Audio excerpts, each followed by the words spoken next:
All right, here's our last step that we're going to go through for this chapter. This step is step number 8, where we now take all the information that we've done from journalizing towards posting towards the general ledger and now completing what's called a post-closing trial balance. To do a post-closing trial balance, we're going to use two different sheets here. We're going to use the general ledger and the post-closing trial balance. The reason why we're using the general ledger is because all the accounts that have not been, that are remaining open and are not closed will now be posted to this trial balance. To do this, we're just going to put the title of the company, Mancini Hair Care. We're going to say that this is a post-closing trial balance. And we're putting just the date. Anytime that we do items for a balance, it's always looking at the date. And then we're going to put all the accounts that are remained open. So here we go, our general ledger, we're looking at cash. So we're going to scroll up to cash.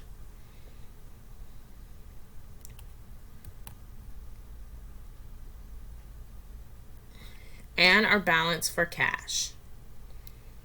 Once you get done with all of this, then you will have all that you need going forward. So cash balance $7,678. Oops.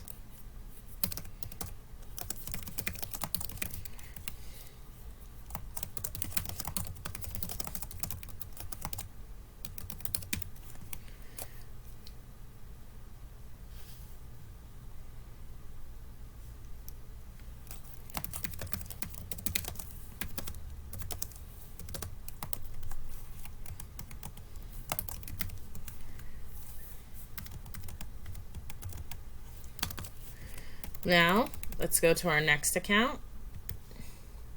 Petty cash was for 100.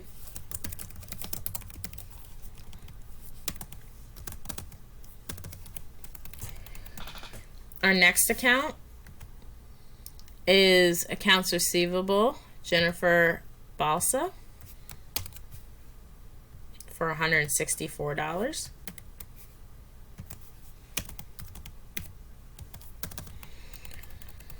Our next account that we have open is supplies for $690.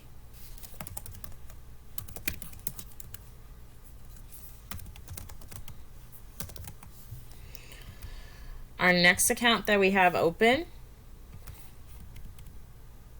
is prepaid insurance for $700.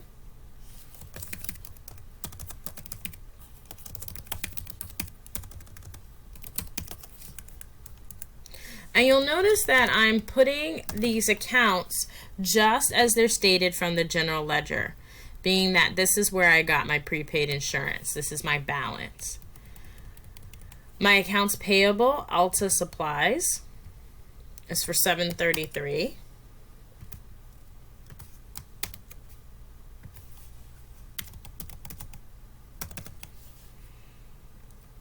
And my capital amount. Oops, and I put this on the wrong side. Sorry about that, guys. And my capital.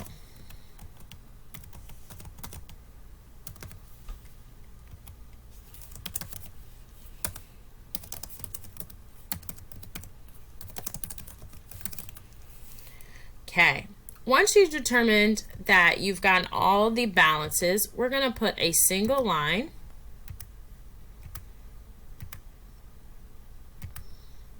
to show that we're going to total the debit column going down and then our credit column going down. Again, if you like to change the weight, you can do so in this. The reason we didn't go beyond capital for all of our accounts is that every account under capital is now closed. And we know this from step 7, where we put a dash to show that these accounts were closed. What we're left with, once you've added up all your debit columns and your credit columns,